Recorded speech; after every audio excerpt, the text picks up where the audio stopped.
नमस्कार, आप देख रहे हैं गुड न्यूज। वाराणसी में नेता प्रतिपक्ष लाल बिहारी यादव का जोरदार स्वागत, संगठन विस्तार एवं सदस्यता अभियान पर जोर। वाराणसी आगामी विधान परिषद चुनाव की तैयारियों के क्रम में उत्तर प्रदेश विधान परिषद के नेता प्रतिपक्ष लाल बिहारी यादव के वाराणसी आगमन पर समाजवादी अल्पसंख्यक सभा महानगर इकाई की ओर से आलमपुरा स्थित आवास पर भव्य स्वागत एवं अभिनंदन कार्यक्रम आयोजित किया गया। कार्यक्रम का आयोजन समाजवादी अल्पसंख्यक सभा के महानगर उपाध्यक्ष इम्तियाज अहमद अंसारी के आवास पर किया गया। अपने संबोधन में नेता प्रतिपक्ष लाल बिहारी यादव ने कहा कि वर्तमान सरकार केवल अपने पूंजीपति मित्रों के हित में कार्य कर रही है तथा आम जनता को धर्म और जाति के नाम पर प्रताड़ित किया जा रहा है। उन्होंने कहा कि लोकतंत्र एवं संविधान की रक्षा के लिए सभी को एकजुट होकर संघर्ष करना होगा।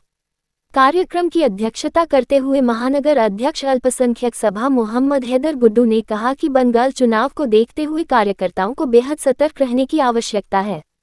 उन्होंने आरोप लगाया कि स के नाम पर अल्पसंख्यकों के वोट काटे गए हैं, जिन्हें पुनः जुड़वाने के लिए कार्यकर्ताओं को पूरी ताकत के साथ जुटना होगा। पूर्व महानगर महासचिव लालू यादव ने कहा कि पुलिस का कार्य कानून व्यवस्था को सुदृढ़ करना है। वहीं पूर्व पार्षद एवं पूर्व दक्षिणी विधानसभा अध्यक्ष शमीम अंसारी ने बूथ प्रबंधन को मजबूत करने तथा बड़ी संख्या में छूटे हुए नए मतदाताओं को जोड़ने का आह्वान किया। इस अवसर पर संगठन विस्तार करते हुए मोहम्मद हैदर गुड्डू ने फैसल अहमद को महानगर सचिव मनोनीत किया। साथ ही पूर्व AIMIM यूथ दक्षिणी विधानसभा अध्यक्ष शादाब कौशर ने नेता प्रतिपक्ष लाल बिहारी यादव की उपस्थिति में AIMIM छोड़कर समाजवादी पार्टी की सदस्यता ग्रहण की। कार्यक्रम का संचालन वरिष्ठ बुनकर नेता मन्नू अंसारी ने किया। कार्यक्रम में प्रमुख रूप से रूबी खान, अब्दुल कलाम आजाद, अजफर गुड्डू मास्टर, जैनुल आबदीन बदू, वसीम अब्बास, शमशीर आलम मंसूरी, नूरुल सैफ अहमद, महबूब अली बबलू, शकील अंसारी, सरदार महतो सहित भारी संख्या में क्षेत्रीय जनता एवं कार्यकर्ता उपस्थित रहे। समाजवादी पार्टी में वर्तमान में गांधीवादी नेताओं में आप देखे जाते हैं। सबसे बड़ी बात है कि अल्पसंख्यक सभाओं में भी आपकी विशेषकर उनसे जमीन होगी। तो आज क्या कोई विशेष कार्यक्रम यहाँ बना रहे नेता जी? आप लोग बैठे हैं क्या? नहीं, कोई विशेष कार्यक्रम नहीं था। जब भी हम बनारस में रुकते हैं तो हम कहीं न कहीं अपने लोगों के बीच में जा करके 10-20 की ही संख्या में क्यों न हो, उनके बीच में जाके उनकी हालचाल लेना और पार्टी की नीतियों रीतियों के विषय में बात करना, 27 में पार्टी कैसे सरवाइव करेगी, कैसे सरकार बनेगी, इन सारे बिंदुओं पर हम लोग जो है मंथन चिंतन करते रहते हैं। और कोई विशेष कार्यक्रम, नया कोई विशेष कार्यक्रम ऐसा नहीं है।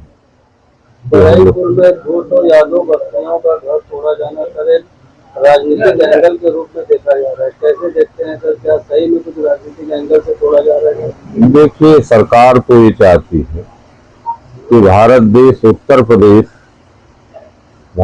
और उत्तर प्रदेश से माइनॉरिटी और यादव दोनों लोग पलायित कर जाते तो फिर हमारे विरोध में कोई खड़ा होने लायक नहीं रहता। जो है तो उनका कितना नुकसान कर दें, कितना क्षति पहुंचा दें, जो है वो कमजोर हो जाएं और हमारे सामने सरेंडर कर जाएं। लेकिन जो मार्शल कौम होती हैं वह नुकसान चाहे जितना हो जाए, यातनाएं चाहे जितना सह लें, लेकिन वो सरेंडर नहीं करती है। वो ब्लड का सवाल है कि कौन किसका कैसा ब्लड है, उसके हिसाब से वो जो है अपनी रीति बनाता है। जो है कितना हो वो परेशान कर लें, लेकिन कह दें कि यादव सरेंडर कर जाए, माइनॉरिटी के लोग सरेंडर कर जाएं और उनको वोट देने लगे, उनके पीछे चलने लगे, तो ये संभव नहीं है। उनकी सोच भले हो सकती है लेकिन संभव नहीं। चुनाव आ रहे थे, किन बिंदुओं के मुख्य रूप से अपनी रणनीति बताएं। देखिए, रणनीति का खुलासा नहीं किया जाता। रणनीति जो है आंतरिक होती है, जो है उसका खुलासा जो है नहीं किया जाता है। हाँ, ये है कि हम लोग अपने कार्यकर्ताओं के बदौलत पार्टी के नीतियों और रीतियों का प्रचार प्रसार करते हुए, माननीय अखिलेश यादव जी जब उत्तर प्रदेश के मुख्यमंत्री थे तो उनके द्वारा किन किन विभागों में कौन कौन से काम हुए, जब नेताजी उत्तर प्रदेश के मुख्यमंत्री थे तो अल्पसंख्यकों के लिए क्या किया, माननीय राष्ट्रीय अध्यक्ष जी ने अल्पसंख्यकों के लिए क्या किया, बुनकरों के लिए क्या किया, जो है बिजली में कितनी छूट दी, और जो कामगार समाज है उसके हितों में कितना निर्णय लिया। इन सारी बातों को लेकर के हम लोग जो है शिक्षकों की जो समस्याएं हैं उन समस्याओं के समाधान में कितना जो है योगदान माननीय राष्ट्रीय अध्यक्ष जी का रहा, माननीय जो है नेता श्रद्धेय नेताजी का कितना योगदान रहा, कितने विद्यालयों को ग्रांट पर उन्होंने जूनियर हाई स्कूलों को लिया, कितने जो है मदरसों को ग्रांट पर लिया, कितने संस्कृत विद्यालयों को ग्रांट पर लिया, कितने शिक्षा मित्रों को उन्होंने जो है सहायक अध्यापक बनाया, 2 लाख वित्तविहीन शिक्षकों को मानदेय दिया।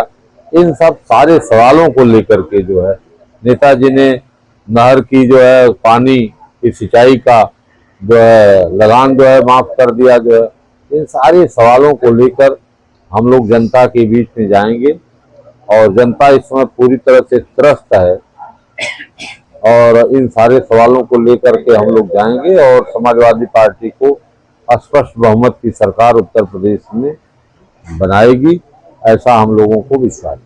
सर 2 दिन पहले अभी पेट्रोल के दाम में काफी बढ़ोतरी की गई है, रसोई गैस में बढ़ोतरी की जा रही है, तमाम चीजों पर जो है धीरे धीरे जो है महंगाई बढ़ती चली जा रही है और आवाज कोई उठाने वाला अगर है भी तो उस पर लाठियां बरसाई जा रही है। तो ऐसे कंडीशन में आपकी पार्टी क्या कदम उठाएगी?